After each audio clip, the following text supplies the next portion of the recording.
Good evening tonight. Let us drift slowly into the quiet corridors of history, a place where daily life was simple, where the soft details of how people rested can guide you gently into sleep. But first, if you enjoy these sleepy stories, please give this video a like, subscribe to the channel, and comment below telling us which country you are watching from. Your support helps us continue creating more calming bedtime histories for you. As you close your eyes, imagine that you are lying back, your body sinking into comfort, and your thoughts slowing down. With each breath, feel the calmness of the past, as though you were stepping softly into the lives of people who came long before us. We so often think of great castles, shining palaces, or noble chambers when we picture the past, but for most of human history, sleep was not upon raised beds with soft mattresses. For thousands of years, people lay close to the earth itself, on woven mats or gently padded floors. And tonight, we'll explore the story of those mats. The humble, yet universal places of rest. From the first grass beds made by early humans, to the carefully woven rush mats of medieval Europe and the tatami floors of Japan. So settle in. Allow the rhythm of the story to quiet your thoughts, as together, we wander through the peaceful history, how humanity slept. Long before there were beds, long before wooden frames or carved posts, people rested directly on the earth. At night, families gathered near the warmth of a fire. The ground was often hard, sometimes cold. And so, to soften it, early people began to lay down grasses, leaves, and animal skins. Archaeologists have discovered traces of these ancient sleeping places. In caves in southern Africa, for example, remains of grass bedding have been found, dating back more than 200,000 years. Layers of sedge grass, carefully placed, with traces of ash spread between them. The ash was not only soft, but it also helped keep away insects. Even then, there was thoughtfulness in the act of creating comfort. You can imagine the gentle sound of grass being gathered, the dry stems rustling. A family spreading it upon the cave floor, smoothing it with their hands so that they could lie together in safety. The mat, in its simplest form, was born. And in different parts of the world, this idea emerged again and again. In Asia, in Africa, in the Americas, people wove reeds into flat panels, or bundled straw tightly to cushion the earth beneath them. It was never elaborate, but always practical. It's always enough to let the body rest. What is a mat? After all, it is a surface. It's woven or layered, designed to lie upon. In hot climates, mats allowed air to flow beneath the body, cooling the skin. In colder places, thicker mats of reeds, straw, or rushes gave insulation, holding warmth close. Unlike a heavy bed, a mat could be rolled up and carried. It could be replaced when worn out, or made fresh with the season's new harvest. This simplicity made mats not only practical, but deeply connected to the rhythms of daily life. And in their own quiet way, mats reflected the land itself. People used what was near them: palm leaves in the tropics, a straw in the fields of Europe, rushes from riverbanks, and reeds from marshlands.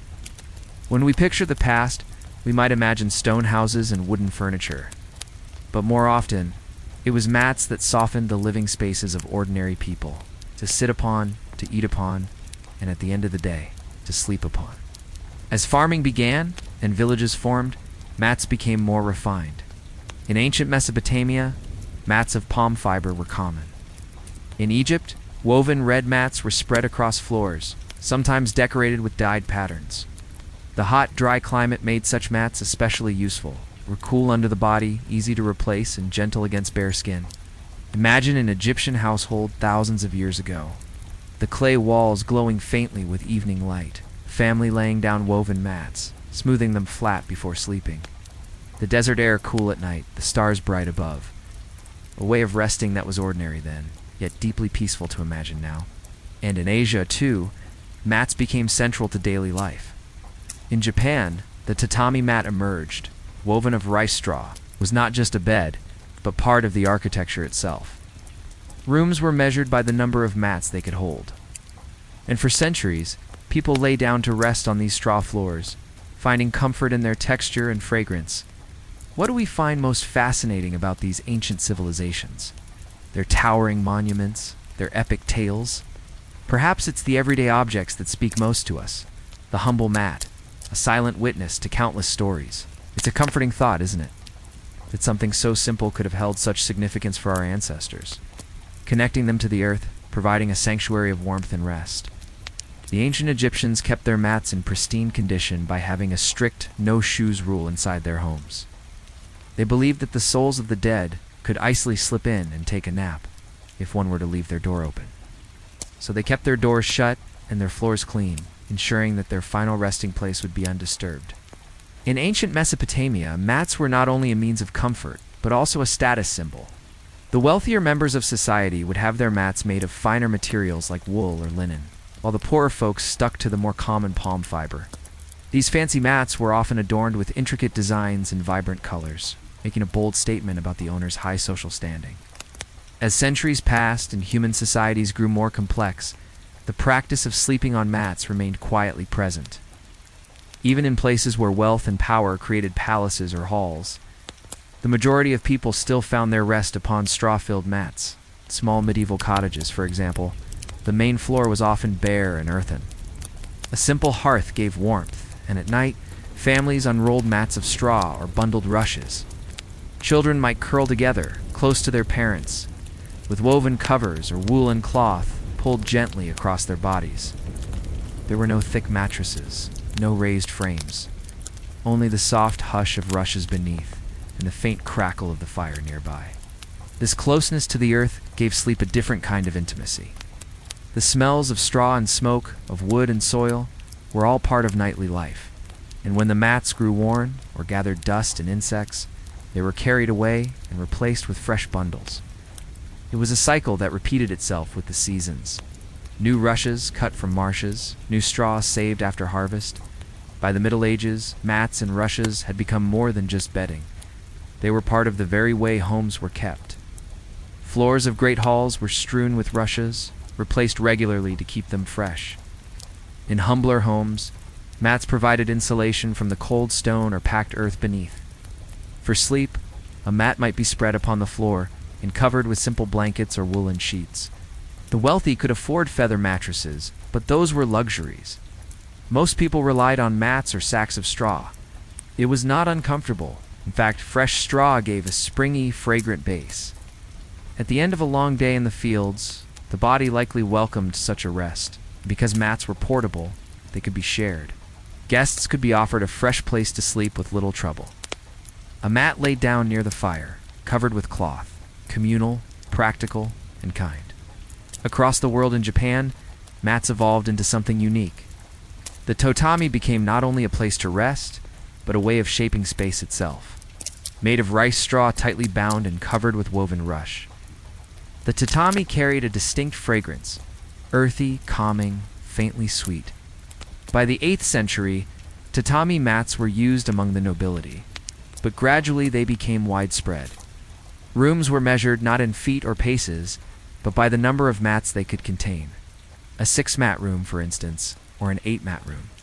The mat was not an accessory, it was the foundation. People sat, ate, and slept upon tatami. Sleeping was simple. At night, a thin mattress and quilt would be laid out on the mats, then folded away in the morning. The room itself returned to openness, ready for the day's life. There was something both practical and meditative about this. To sleep on a mat was to live close to simplicity. In a space that could transform with each sunrise and sunset, it can be calming to imagine these nightly rituals, the sound of straw crunching softly under weight, the gentle crackle of rushes as someone lay down, pulling a blanket across their shoulders, the faint scent of plant fibers, dried in the sun and brought inside to serve once more. Children whispered in the dark before sleep overcame them. Dogs or cats nestled at the feet of their families. A fire glowed, slowly turning to embers. The mats themselves carried all these small impressions of daily life. But in truth, life was made up of such simple nightly moments. And across so many lands, those moments took place upon mats. Though they were simple, mats had a wisdom in their design. They kept people cool in summer and warmer in winter, and they could be shaken out, replaced, or refreshed with herbs. In Europe, rushes might be mixed with lavender or mint, giving a sweet fragrance to the home. In Asia, mats of bamboo or reeds let air pass beneath the body, easing sleep in hot climates. Everywhere, people adapted mats to their needs, showing how something so humble could be endlessly useful. And though today many of us think of beds as permanent fixtures, mats offered something different: connection to the land, closeness to the rhythms of life and nature. And perhaps, in remembering this, we can imagine ourselves lying back on such a mat, feeling the firmness beneath, the scent of dried grasses in the air, and the gentle quiet of a world that lived by simpler means. As we drift further east and south across the map of history, we come to the lands of Pakistan and South Asia. Here, mats were not only practical, they also carried spiritual and cultural meaning. In many villages, mats were woven from date palm leaves or from kuza grass. They were spread upon the ground not just for sleeping, but also for prayer and meditation. Even today, the image of someone seated in meditation often shows them upon a mat, woven simply yet carefully.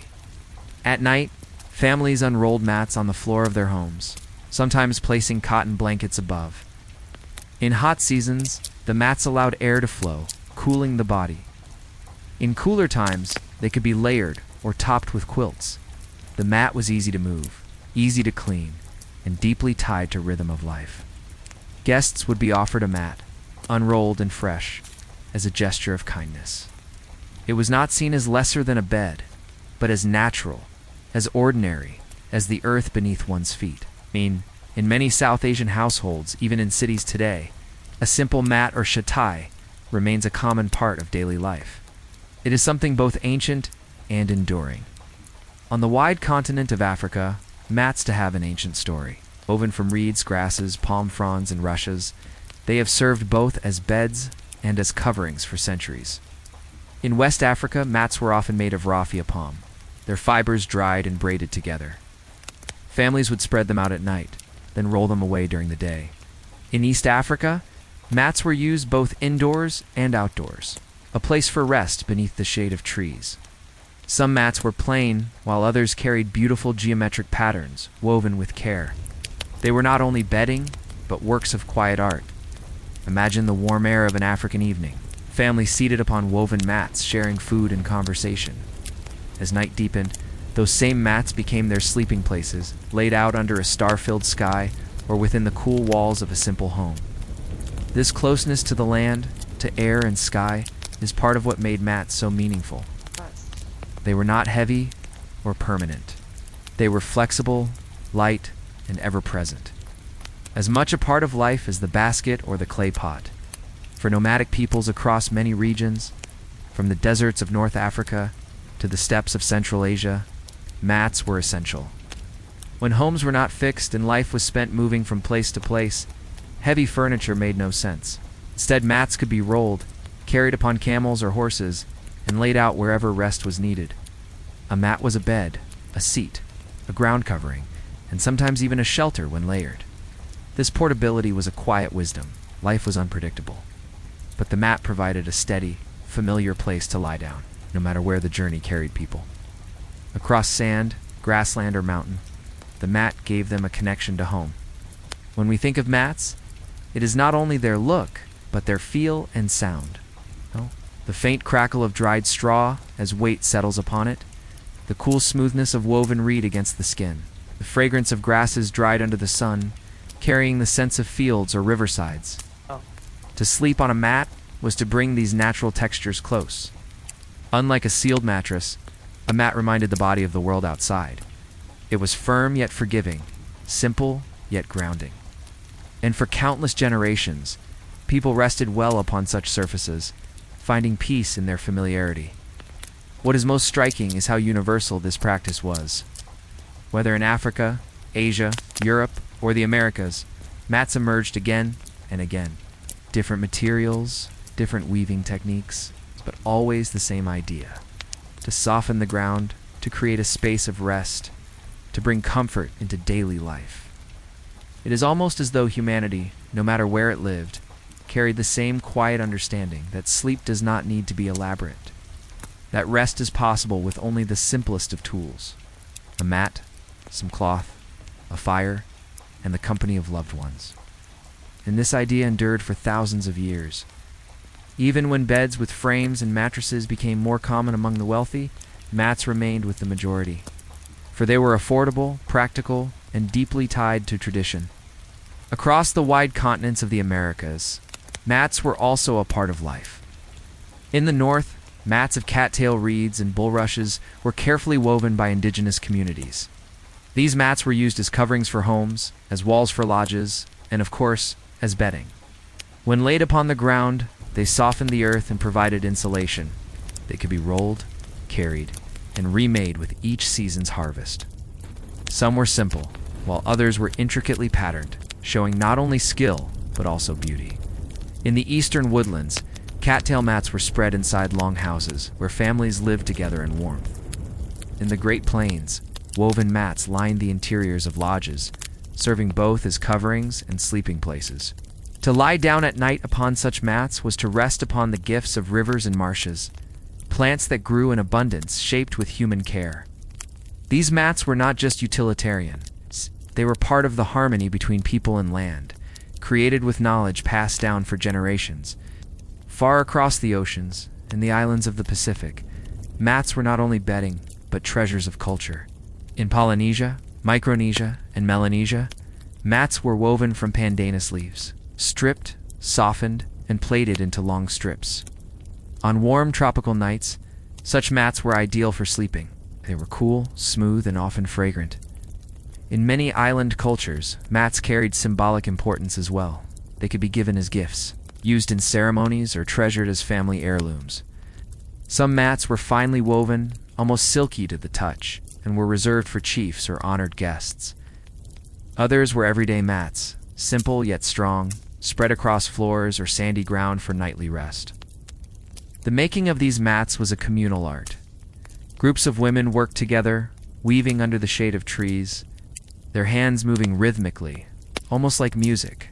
The finished mats were then rolled, stored, or laid out to become part of daily life. It is soothing to imagine the soft rustle of pandanus leaves as they were woven, a gentle sea breeze nearby, and the calm simplicity of sleep upon such mats. For thousands of years, mats remained the most common form of sleeping surface. But slowly, in different parts of the world, raised beds began to appear. In Egypt, wooden frames lifted sleepers above the ground, away from insects and dust. In Greece and Rome, couches and beds became symbols of wealth, layered with fabrics and cushions. Yet even then, mats did not disappear. They were still used by most people, who could not afford carved wood or thick bedding. The change came gradually, as towns grew larger and materials became easier to obtain. In Europe, by the late Middle Ages, even modest homes might have a simple wooden frame with a sack of straw atop it. Still, mats remained essential, used for sitting, kneeling, working, and often still for sleeping. In Asia, the tradition of sleeping on mats continued strongly, even as raised beds spread elsewhere. The tatami in Japan, the bamboo mats in China and Southeast Asia, these persisted as part of daily life, not replaced, but cherished. The mat never truly disappeared. Even when wealthier classes chose beds, the majority of humanity remained close to the ground, resting as their ancestors had for millennia. What is striking as we drift through these histories is how universal mats were. From Africa to Asia, from the Americas to the islands of the Pacific, every culture had some form of mat. They were made of different plants, woven in different ways, yet all served the same quiet purpose: to give comfort, to create a place of rest, to soften life at the end of the day. This universality speaks to a truth that runs deep through human history, that rest does not need extravagance, that a simple layer of woven grass or palm can carry generations into dreams. And as we picture these many mats, spread across caves, cottages, lodges, and island homes, we see not only history, but humanity's shared need for calm. As we move into the early modern period, the centuries between the late Middle Ages and the dawn of the industrial world, we might imagine that raised beds had now become common, and yet mats were still present in countless homes and daily routines. For poorer families, especially in the countryside, beds were luxuries. A wooden frame, nails, and fabric were costly. While straw and reeds were plentiful, so mats endured. Even in homes that owned a bed frame, mats might still be used. Children often slept upon mats on the floor, near the fire. Travelers and guests might be offered mats to lie upon. In small cottages with many people under one roof, mats created extra sleeping spaces wherever they were needed. It was a way of making the home flexible.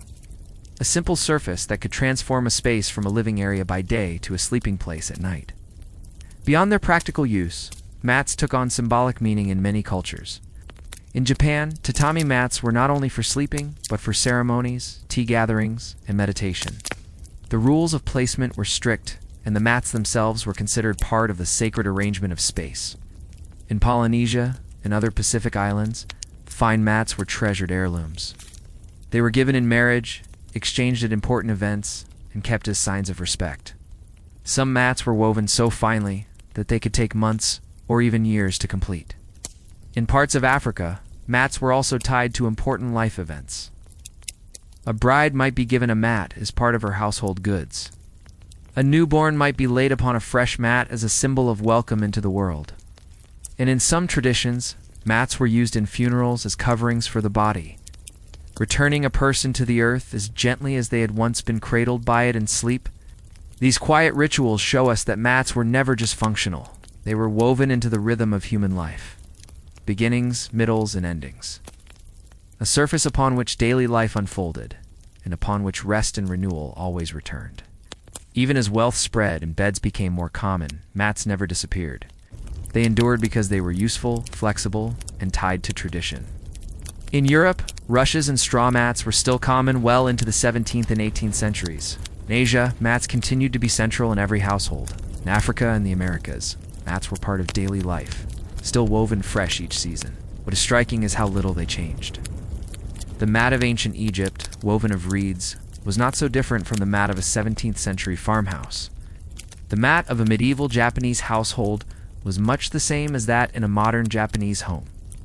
This continuity speaks to their quiet perfection. A design so simple, yet so effective, that it required almost no alteration across centuries. And in this we glimpse the beauty of human history, that sometimes the most ordinary things endure the longest. It is also worth noting how mats shaped the way people slept. Lying on mats meant lying on firmer surfaces than the modern mattress. The body adjusted, and in many ways this was healthy. The spine remained straight, the posture natural. Even today, some people prefer mats or floor sleeping, finding it calming and supportive. The human body, after all, evolved long before mattresses. It is perhaps not surprising that we once found deep rest upon such simple surfaces. By the time we reached the threshold of the modern era, mats could be found in almost every corner of the world. From the reed mats of North America, to the tatami of Japan, the raffia mats of Africa, the pandanus mats of the Pacific, and the straw mats of Europe. The materials were different, but the idea was the same. A humble, woven surface, a place to sit, to gather, to sleep, a place where bodies could relax and minds could drift into dreams. As centuries rolled on, even as industrialization brought new forms of bedding, the mat remained in use, still woven, still cherished. By the 18th and 19th centuries, the world was changing. Factories rose, cities expanded, and goods could be made on a larger scale than ever before. Beds, once luxuries for the few, became more widely available. Springs were developed, cotton was processed into soft ticking, and mattresses grew plumper, thicker, and more affordable.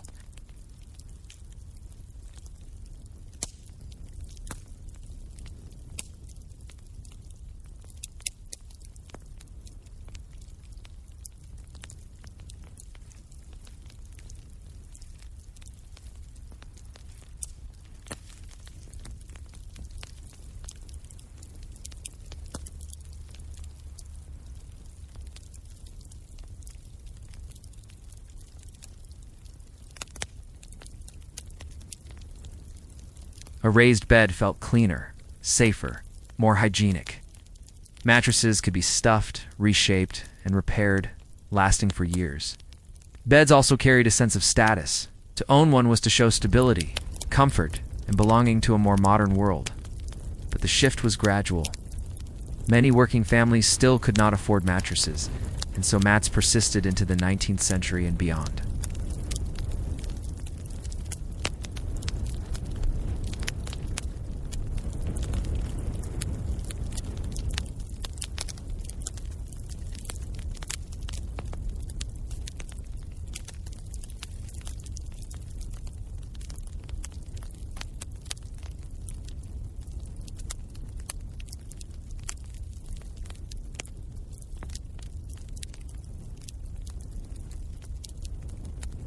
Across Africa, mats remained woven and used daily. For sleeping, for ceremonies, for gatherings, their portability and connection to tradition made them invaluable. And in the Pacific, finely woven mats still carried deep cultural value, treasured as heirlooms and woven with skill that connects generations.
As the 20th century unfolded, beds and mattresses became the norm in many industrialized countries.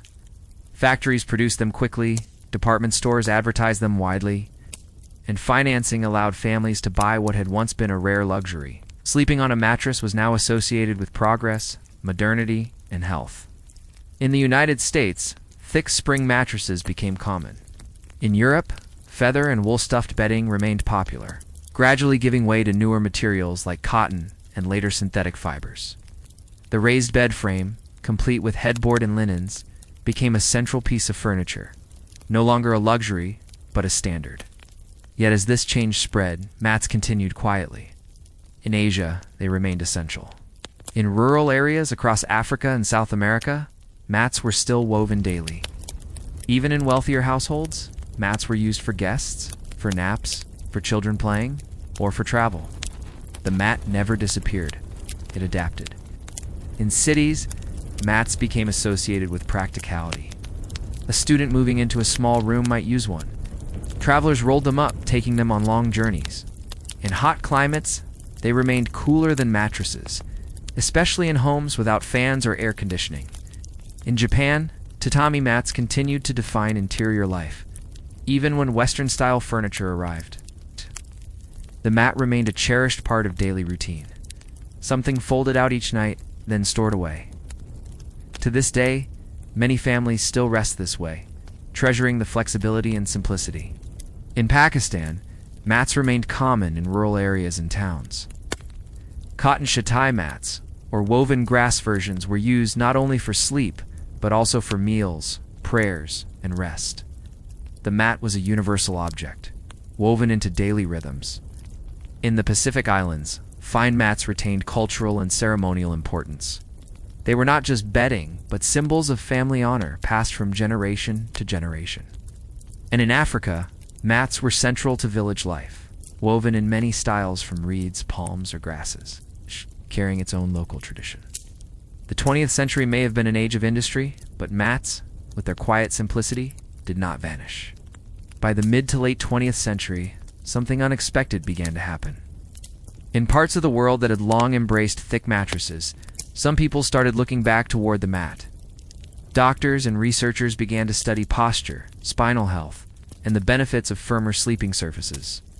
Stories spread about people who slept better on the floor, or who woke with fewer aches after leaving soft mattresses behind. Some noticed how refreshed they felt after a night on a firm surface, closer to the ground. Yoga and meditation practices, which grew in popularity in the West, often used mats.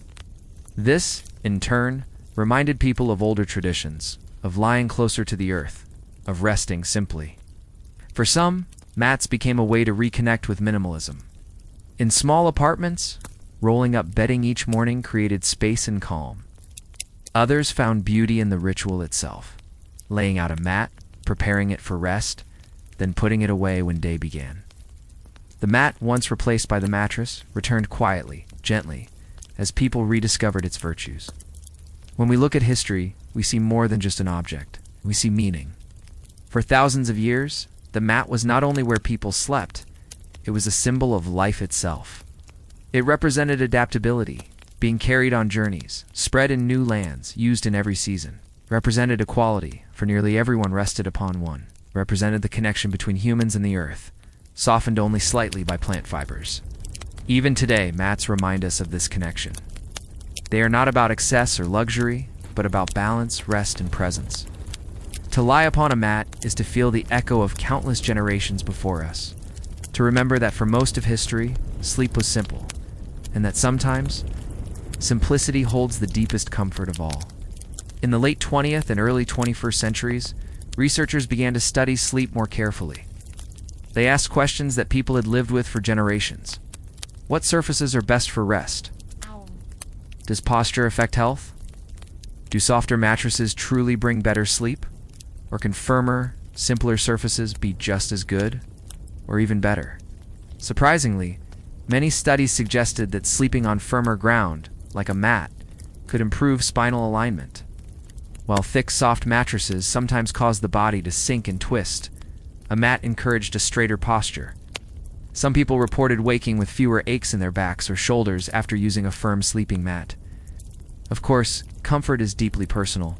What feels soothing for one person might feel harsh for another. But this gentle return to studying mats showed that the wisdom of ancient traditions had value. After all, humanity had rested well on mats for thousands of years before mattresses became widespread. In this way, science was not discovering something new, but rediscovering something old. Today, mats remain alive in many corners of the world.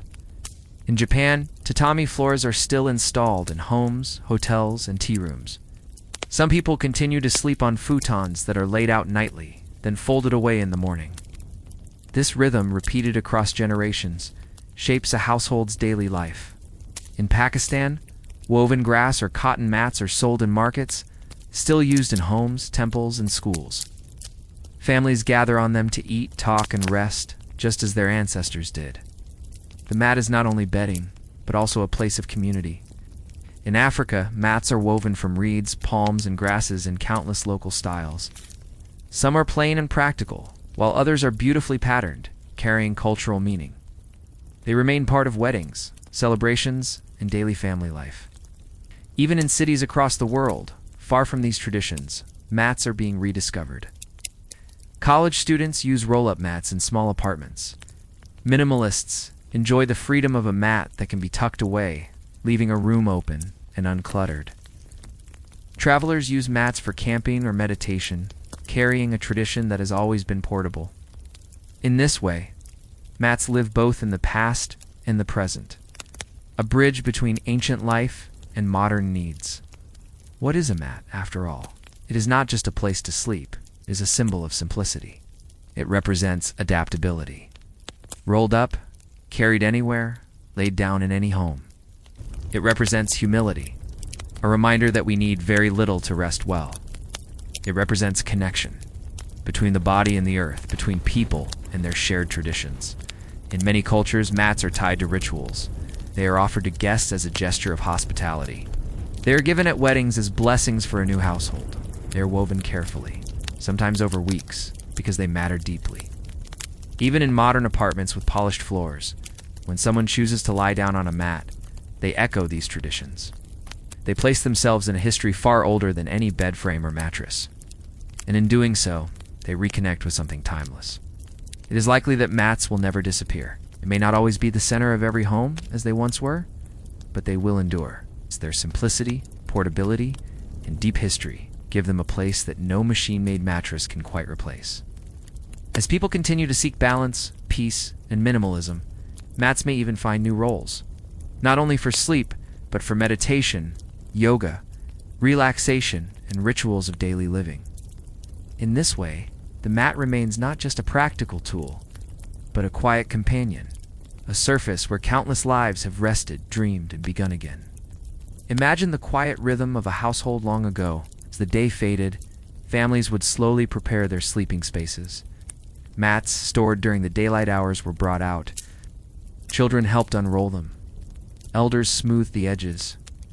Pillows, perhaps filled with straw or cotton, were placed neatly at the top. This ritual repeated across centuries in countless lands. It was not hurried, but gentle. It gave the body a signal that rest was coming. The lowering of lamps, the soft folding of blankets, the mat placed upon the floor, all of these small actions guided people towards sleep.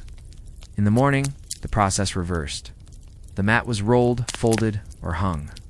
The space was cleared, ready for the living of the day. This cycle of preparation and clearing gave rhythm to life itself. The mat is perhaps one of humanity's most universal objects. Unlike ornate beds or complex furniture, it could be found nearly everywhere. Nomads carried mats across deserts. Fishermen rolled them up after sleeping by the shore. Merchants unrolled them in roadside inns. Monks rested on them in temples, though designs varied. Reeds, straw, palm leaves, cotton, wool, or tatami. The purpose remained constant. It was always a place to rest, a thin layer between the body and the earth. When one thinks about this, it is striking. Across all languages, all cultures, all geographies, the mat quietly accompanied humanity's nights. It did not need to change much, because it was already enough. Today, many people live surrounded by abundance. Beds, mattresses, and bedding come in endless varieties. Yet there is something timeless about lying down on a mat, the feel of being closer to the ground, the simplicity of not needing anything more. For those who try it, there is often a subtle calm. The room feels more open. The floor feels more present. The body settles in a way that is honest, unadorned, uncomplicated. It reminds us that comfort does not always come from adding more, but sometimes from taking away. Removing layers, removing weight, finding peace in the most basic surface. A mat, a blanket, and the quiet air around us. As you imagine these mats woven in villages, unrolled in temples, carried across plains, and laid out in modern apartments, perhaps you begin to feel their rhythm in your own breathing. A mat asks for little. It holds you without fuss. It reminds you of countless others, across thousands of years, who have rested just as you are now. Close your eyes for a moment. Picture the faint rustle of straw, the cool smoothness of woven reeds, the soft pressure of cotton beneath your cheek. The history of mats is not only about culture, but about comfort. It is about the shared human act of lying down, closing the eyes, and drifting gently into rest. And as you listen now, you too can feel yourself joining that long history. You are part of it, just as they were. Tonight, the mat, whether real or imagined, becomes your companion. For thousands of years, mats lay quietly beneath the bodies of sleepers. They were not grand objects, not symbols of wealth or luxury, and yet they were essential. Night after night, people relied upon them. Think of the farmer, returning weary from fields, the traveler, setting down a bundle at the end of a long road, the scholar, blowing out a candle in a quiet study, the monk, settling cross-legged on a woven mat before lying down. All of them shared in this simple ritual. The mat was steady. The mat was always there. Even as civilizations rose and fell, as kingdoms expanded and disappeared, as languages shifted and generations passed, the mat remained. A steady thread running through human history. When one kneels to unroll a mat, when one lies down and feels the firmness beneath, when one closes the eyes and exhales into the night, that gesture is the same across centuries. It is the gesture of release, of saying to the world, I have done enough for today, I will rest. And so it has always been. In Japan, in Egypt, in Greece, in villages and cities and temples, the mat carried sleepers into the quiet of night. That simple gesture connects you now to them. The way you breathe, the way your shoulders loosen, the way your body softens into the surface. It is the same human story. There is a philosophy hidden in this long tradition. It is the idea that rest does not need to be elaborate, that sleep is not earned by wealth, but by the simple act of lying down. The mat teaches humility. It teaches the body to be content with enough. It reminds us that, underneath all layers, sleep itself is the true comfort. The mat does not promise extravagance. It simply holds you, and that is enough. Now, as you listen, perhaps you can imagine your own mat beneath you. It may be real or only imagined, but feel the steadiness it gives. Beneath the mat, the ground. Beneath the ground, the earth.